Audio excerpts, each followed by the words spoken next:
Hey guys, Chad here with Midlife Classic Cars. Today we're doing an interview with Dave Logan. He's the author of the Ultimate Off-Road Driver's Guide. We had already done this interview before, but unfortunately this is the interview that got stolen. It was on my laptop when it got stolen. So we got to do this again. Also, I just want to remind you, we just got new Midlife Classic Cars t-shirts in and hoodies. This is the same back that's on the t-shirt. It's 1 foot in the grave and 1 foot on the throttle. That's our slogan. And don't forget, whenever you order a book from us or a shirt, it comes in a box and it's wrapped in plastic, and we wrap it in really good so the book doesn't slide around and get damaged. And we try to provide you with a really good service like that. So let's get started with the interview with Dave, and hope you enjoy it. See you on the next one, guys. Hey guys, so let's get started with this interview with Dave Logan, the author of the Ultimate Off-Road Driver's Guide. First of all, Dave, I really want to thank you for doing this interview for the second time now. Um, Absolutely. yeah, some of you might have followed my previous videos. We got robbed, and unfortunately, Dave's video, the interview we did, it was backed up on 2 hard drives, one sitting on my desk and one I had hidden in the back, and they found both hard drives. So, yeah, this is our second time doing the interview, and I really Uh, appreciate you taking the time to come back and do it again. Absolutely, no problem. So, Dave, let's talk about what got you into off-roading. Have you been a big off-roader your whole life? Is this something you started recently, or what got you into off-roading? Well, when I was a little kid, my grandparents had a World War II surplus type Jeep that we just used around the farm and so forth. And so at the time, I was familiar with them, but and rode around and bumped around in them, but it really wasn't a hobby at that point. But I've been an avid kayaker, whitewater kayaker for years, and I kayaked the Grand Canyon and so forth. Kept having shoulder surgery and knee surgery. Yeah. So while I was recovering from those surgeries, a buddy of mine said, "Hey, let's go take the Jeep out. We'll see some new places and see some new things."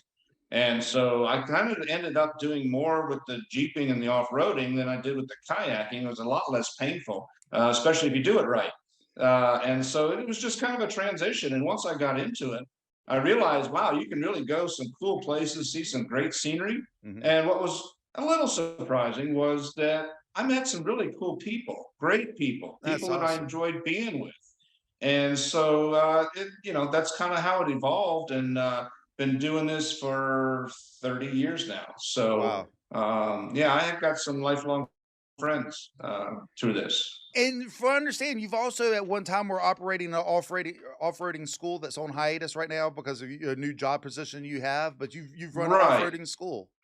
Yeah, so I own the four-wheel drive school. I founded in 2007, so I've been doing it 15 years. And man, you talk about a blessing, right? So I've been Mhm. able to go to the Middle East and train people in the deserts of Kuwait. I've been able to do military training. I've been civilian training in some really cool places. I joke about it as poverty with a view. It doesn't necessarily pay really well, but I've been able to go and see and do some pretty cool things. And so like I say, it's been a blessing to be able to do that. Right now, I've kind of got the four-wheel drive school on hiatus, as you've mentioned.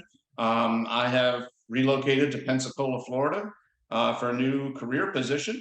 And while the beaches are beautiful, the off-roading opportunities are pretty limited. So the four-wheel drive school still exists, and at some point I will reopen it, basically. But for now, it's closed. That's great. And so when you wrote the book as being someone that's owned a off-roading school and then you wrote an off-roading guide, who did you intend this book to be for? Is this for people that are, professional off-roaders? Is this for new people? Who is this book for? Well, generally speaking, it's for new four-wheel drive owners. There's a lot of people out there right now buying new Wranglers, new Hmm. Broncos, new Toyotas, and so forth. And I get a lot of inquiries and a lot of students coming to me wanting to know how to use them. Hey, we've got a huge car payment, monthly car payment, and I'd like to know how this thing works. The other thing is that these vehicles have become much more complex. The owner's manuals are Hmm. hundreds of pages, and there's buttons and menus and screens and features that people don't know how to use, and they're afraid to hit the button for basically what could happen, right? Is then something going to explode, or so basically a lot of the time I'm teaching them about how to operate lockers or traction control systems or whatever, because they've got them, they've paid for them, and they want to understand how they work. So the book addresses a lot of that. Also about basic off-road skills, trying not to get stuck. What happens if you do get stuck? How do you get out? Try not to get lost, right? Navigation, those types of things. So the book has chapters on all of that. So it is really aimed more towards new four-wheel drive owners, but there's stuff in there even for people who've been doing it for a while. In the East, we tend to be in confined areas, designated trails, they're numbered, they're, signed, and they're relatively small. And so you can literally memorize a trail system after a few times of Yeah. being there. But you go out west, and you don't see anything to the horizon. You could be out there a very long time. Mhm. Okay. So navigation, again, communication, all these things is covered in the book, but it takes on a greater significance because it's a long walk to get back to the nearest paved road. Yeah, yeah. And so when it sounds like this book is perfect for someone, they go, they buy their brand new Jeep, brand new Bronco, maybe a Land Rover, whatever their off-roading vehicle is. And Sure. this is the book, the first book they should get, honestly, and stuff Yeah. to start them out. Um, and so where do you think people should start? Like, where does your book start out as? Is it safety? Is it what's like the first part of the book that you think is the most important thing? So really it's starting more about understanding traction and Understand torque. traction. Okay. And you say, well, okay, that sounds kind of, geeky, but the reality is the tires that meet the ground. And if you don't have enough traction, enough grip, the tires spin and you get stuck. Mhm. So there's a whole lot of things that you can do to improve the traction and reduce the chances of getting stuck. So I cover that because if you can do that, you can go anywhere within reason, and you don't need all kinds of fancy, traction control systems and lockers and all that. You just go. Mhm. And so we start with that and then cover driving techniques and terrain. What works in snow is not necessarily going to, you get the idea. Yeah. What works on rocks is definitely not going to work on sand. And, you get the idea. Yeah. And so would you say the book is more for like overlanding than it is rock crawling or both? So, yeah, no, I mean, it's not a rock crawling competition championship type Yeah. book, nor is it really specific to overlanding, although I do cover that Mhm. in the book because it is so popular right now. But I don't put in recipes, Yeah. for Okay. cooking and so forth. Yeah. Yeah. So there's plenty of other sources of good information for that. Mm. But I do talk about the fact that if you suddenly mount a 200-pound tent to your roof, it's going to change the dynamics of how that vehicle, Yeah. yeah, drives. Yeah. It gets really tippy. So Yeah. on a sand or dirt road, you're fine. But if you start kind of getting off camber and so forth and Mhm. rocky, you have to be a little careful. Yeah. It's very interesting how it seems like the off-roading world has changed over the years. I'm 43, 44, some one of those two. And growing up, we had Uwari up the road in North Carolina here, and that's more rock crawling. And it Right. seems over the years, this overlanding adventuring has become really popular. And I grew up with rock crawling. I love rock crawling. The feeling of Sure. like, oh, we're rolling backwards and like, no way it's going to make it over this rock and stuff. But the older Right. I've gotten, the overlanding and being able to do adventures in that type of vehicle has really enticed me. And that's why for me, I was reading the book because that overlanding, like that's where one of the next aspects of my life I want to go. I want to be able to travel and camp and see some Mhm. places. And that's what I thought was Right. really good in the book is just some of the like you're saying, the basic stuff like that, like learning and getting started. Um, but it is And wild. I'm sorry, you're not the only one. Yeah. There's been people who've been wheeling for 20, 30 years, and it's like, I'm kind of over smashing the crap out of my vehicle. Yeah. I just want to go out and enjoy the scenery and be with some friends and camp and see something new, Is it a new old dirt. man thing? Like you start to get old and then you want to just sit by a fire by a lake with your vehicle? Because that's where it used to be when I was younger. It's like, no, I want to jump over rocks and roll a Yeah. vehicle. And now it's like, no, I So just want to drink coffee by the fire and watch the sun come up. at some point, the adrenaline and the testosterone kind of, taper off a little bit. So maybe it is an older person thing. But to be honest, there's a lot of people in their, now I won't say so much 20s, but 30s and 40s who are doing this as well. Yeah. And I think it's mainly, they're making monthly payments. They're not really looking for a thrill sport. And They're to looking destroy for the something. vehicle. Yeah, they just want to go out and, again, enjoy, cool people and see new places and, Mhm. explore rather than, just, I mean, you've already got 10 miles of trails, 12 Yeah, miles of trails. yeah. Yeah. And they all Okay, crisscross so each other, so, like, you don't really yeah, go that far, you know? right. After about a day, you've seen it, Yeah, you yeah, know. yeah. That Yeah, doesn't mean it's not fun the second day, but it's pretty similar. yeah, they have camp there one day, and, like, if you the problem with going to R, if you go hard the first day, you're tired, and by the second day, you're like, "Meh, we could load up the rig and start heading home." Right.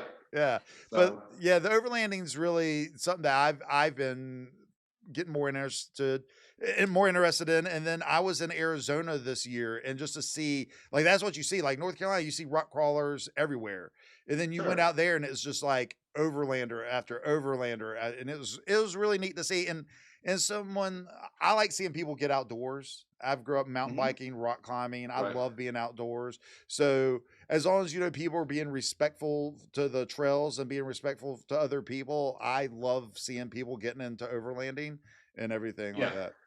So I agree, and I'm on the board of directors for Tread Lightly, and I've always been involved from the very beginning of helping doing, work days on the trails and cleanups and those types of things because I've seen trails closed. I Mhm. mean, multiple trails closed. You've probably heard of Tellico, and there's Yep. others as well. We've lost all of the trails in North Georgia except one that allows full-size vehicles.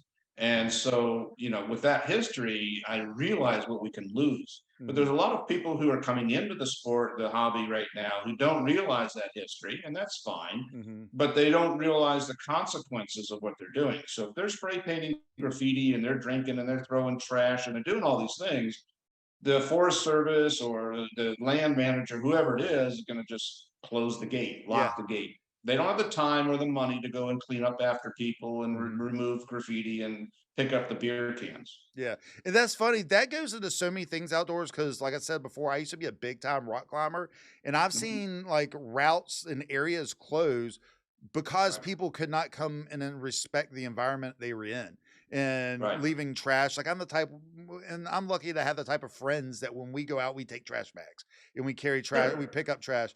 But it was getting amazing how bad people would litter and people would, like you said, spray paint the rock, and so we lost some good climbing spots because of that. So Right. I can see how it just goes in like the resources takes to clean that up and everything. Yeah. And the animals and the wildlife that it does damage to and stuff. Sure. So yeah, that's good. I mean, we need to get people outdoors to appreciate it, but at the same time, we need to get people trained to appreciate the Exactly. outdoors. Yeah, Yep. yeah. Now, one thing before when we really originally shot the video, you were saying that you've done where you've rented an SUV and gone off-roading, and how Yeah. like how you do not need a full-blown rig. You do not need like Right. a $4,000 lift kit and wheels and stuff So and everything. yeah, even for the book, I typically I own six vehicles, but they're mostly Jeeps. Hmm. And I wanted the book to have Toyotas and other brands in there because to me, they're all cool. The view Yeah. over the hood is the same. We are passionate about our vehicles, but at the end of the day, we go the same places. Hmm. And so I went out and rented vehicles for the photography in the book, as well as I've done that on vacations in different places where, for me to trailer my Jeep from Atlanta to Utah or Colorado, doesn't make sense. I use Mm. all my vacation and all my funds just getting there and getting back. Yeah. And so it just made sense to fly in and rent a vehicle. And little do they know at the rental car agencies when you do that, what you intend to do with it. Now, I'm sure they have, some fears and some Yeah. ideas, but still. But I've never damaged a rental vehicle and I brought it back just the way I got it. But you'd be amazed where you can go if you drive well with a stock vehicle from the rental agency. Yeah. Because I think that's the deal most people do not realize, like, because we see the lifted Jeeps and the big wheels, Right. but we don't a lot of people don't understand, like, these things are made from the factory to go off-roading. I know they Right. not may not have the knobby tires and they may not sit high, but they're made from the factory to go off-roading as is. Right. Now, the other thing is that in certain places that are like off-road trail meccas, you Mhm. can rent built Jeeps. Mhm. And Moab is one of them, but there are other places as well where you can rent a vehicle on 33, 35-inch tires, or in some cases even bigger. Yeah. Yeah. The one thing I will point out to everyone, anyone listen, if you do this and use a rental vehicle to go off road, I highly recommend getting the insurance. It's a little bit more, but the insurance, like Yeah, I've learned that lesson. Automotive insurance covers you. You know, like you can roll the vehicle, and if you get insurance, you're good. I'm not saying to go out right, there and roll the vehicle, right. but get But the it get the covers insurance. tires, it covers windshields, it Yeah, covers, and yeah, I can see in a stock car, like if you know, hit a rock wrong, you can blow the bead on a car, on a right. tire, and stuff like that. So early on, in when I got started, I used to up and rent Jeeps there, stock TJ Jeeps. And Yeah. I would take the spare tire cover off that had the name of the rental car agency on it and leave that in the motel. And I'd go out and run some, fairly interesting trails. But I was with other people that I knew and I trusted and so forth, and it worked out really well. Yeah. You just have to be it's like life. You just need to be respectful with what you do. Exactly. Yeah. So is there anything else about the book you'd like to tell me about, or any other off-roading topics? I know you mentioned you're going to be at SEMA this year, and Right. you're going to you're speaking there. Are you giving a No, presentation? You're just visiting. I'm visiting and working the show. I'll Okay. be there with the Off-Road Business Association, a national nonprofit that actually does some lobbying in Washington to protect our hobby and our business interests. Nice. And Um, this yeah. video will be releasing while we're at SEMA, Okay. and everything. Yeah, and I will be at SEMA too, so we'll have to look and maybe at least say hey to each other, meet in person. Yeah. Yeah. Well, good luck with that. With all the people that are there, it's like I may see you 3 aisles over and never Yeah. get there, but What yeah, I'm going to be shooting some videos there, and I keep trying to explain to people how big it is. Like the first time I went, I was in one hall, and you literally could not see to the other end of the hall. right. It's Yeah. huge. So yeah, yeah. Yeah. Hopefully we'll get to And see each other, or at least give you a wave and whatnot. exactly. Yeah. Yeah. Yeah.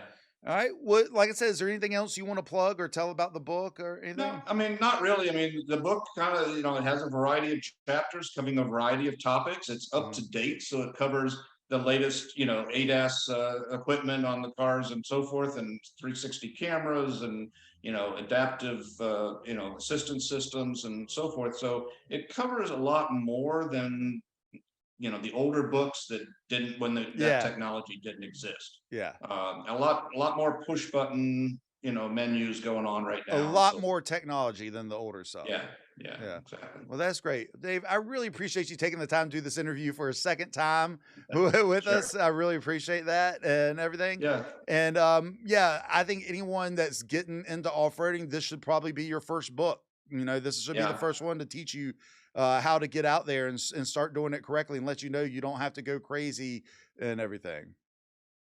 Thank you. And yeah, I agree in the sense that, there's a lot of information floating around on YouTube and in the internet in general, on forums Yeah. and so forth. You don't know what to believe and what not to believe, or maybe it's only very specific to one area, like Hmm. local trails.